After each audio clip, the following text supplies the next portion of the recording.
तीन अवस्थाएं होती है, चेतन, अचेतन, अर्धचेतन। आगे डिटेल में हम इनकी चर्चा करेंगे। और ये अवस्थाएं बताई थी सिगमंड फ्रायड ने। किसने बताई थी? सिगमंड फ्रायड ने। चेतन, अचेतन और अर्धचेतन। थोड़ी सी चर्चा हम कर लेते हैं। चेतन, क्या बता सकते हैं मुझे चेतन अवस्था किसे कहेंगे? चेतन अवस्था किसे कहेंगे? अब आप में से कुछ बैठे बैठे बोलेंगे कि मैडम आंखों से जागे हुए हैं तो चेतन, सो गए तो अचेतन, आधे सोए आधे जागे अर्धचेतन। बिल्कुल गलत बेटा, ऐसा नहीं है। चेतन अवस्था आंखों से जागृत अवस्था नहीं, मस्तिष्क से जागृत अवस्था को चेतन कहते हैं। मस्तिष्क से जागृत अवस्था को चेतन कहते हैं। अभी मैं बोल रही हूं, आप सुन रहे हैं, कहां जा रहा है? यहां। ये चेतन अवस्था है। मस्तिष्क से जागृत अवस्था को क्या कहते हैं? चेतन अवस्था कहते हैं। इस वर्तमान स्थिति को क्या कहते हैं? चेतन अवस्था कहते हैं। ठीक है, मस्तिष्क से जागृत अवस्था चेतन। चेतन भाग कितना होता है? 1/10। ये चेतन छोटा सा, प्यारा सा, नाजुक सा होता है। चेतन भाग छोटा सा, प्यारा सा, नाजुक सा होता है। हम सबको इसका ध्यान रखने की आवश्यकता होती है। बच्चों, ये मनोविज्ञान और मनोविज्ञान को यदि आपने जीवन में अपना लिया तो ये जीवन बड़ा सरल हो जाएगा, बड़ा सुखमय हो जाएगा, जीवन जीने का तरीका आ जाएगा। ये वास्तविकता है, ये किताबी बातें नहीं। ये चेतन भाग मात्र हमारा 1/10 होता है और हम सब इस 1/10 भाग को परेशान करने की कोशिश करते हैं। चिड़चिड़ाते रहते हैं, दुख में रहते हैं, तकलीफ में रहते हैं, झंझलाहट करते रहते हैं। अगर छोटी मोटी बातें होती तो घर कर रखते हैं, उसे भुलाते नहीं हैं।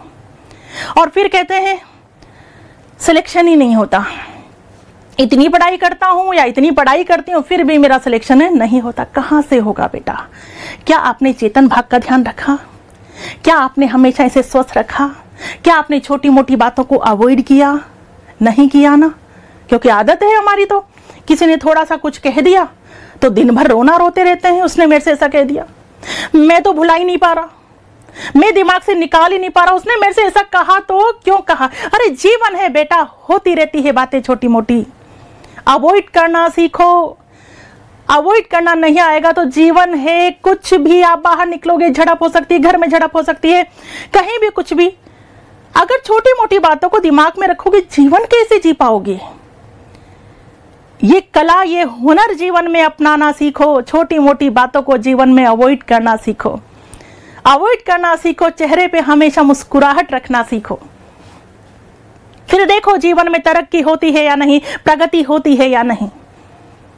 इन बातों का ही तो पता नहीं होता आपको। आपको केवल एक बात पता होती है, पढ़ लो, पढ़ लो और पढ़ लो। केवल पढ़ना है, पढ़ना है, पढ़ना है। पढ़ने से सिलेक्शन होते हैं बेटा, माना पढ़ने से सिलेक्शन होते हैं, लेकिन केवल पढ़ने से सिलेक्शन नहीं होते। कुछ बातों का अगर आप ध्यान रख लो ना तो सिलेक्शन उससे होते हैं। तो बेटा याद रखना, बाद में और डिटेल में चर्चा हम करेंगे। चेतन भाग केवल और केवल 1/10 भाग होता है और हमें इसका ध्यान रखना चाहिए।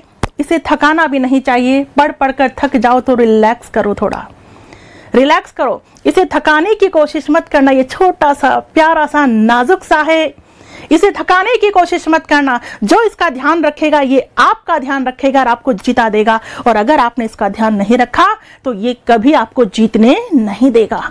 इतनी बात ध्यान रखना, ठीक है? फायदा उठाओ ना किसका? अचेतन मन का।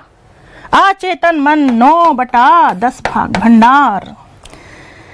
अरे जो बातें, जो कटु अनुभूतियां होती हैं, जो दुखद बातें होती हैं, जो तकलीफ वाली बातें होती हैं, भुला दो, दबा दो, भेज दो। कौन से मन में? अचेतन मन में। अचेतन मन है ना हमारे पास, भंडार। अचेतन मन का फायदा उठाना सीखो। जो बातें तकलीफ देती है छोड़ो, हटा दो। हम कहते हैं छोड़ो, हुआ सो हुआ, दबा दो उसे, भुला दो। कहां भेज दो? अचेतन मन में।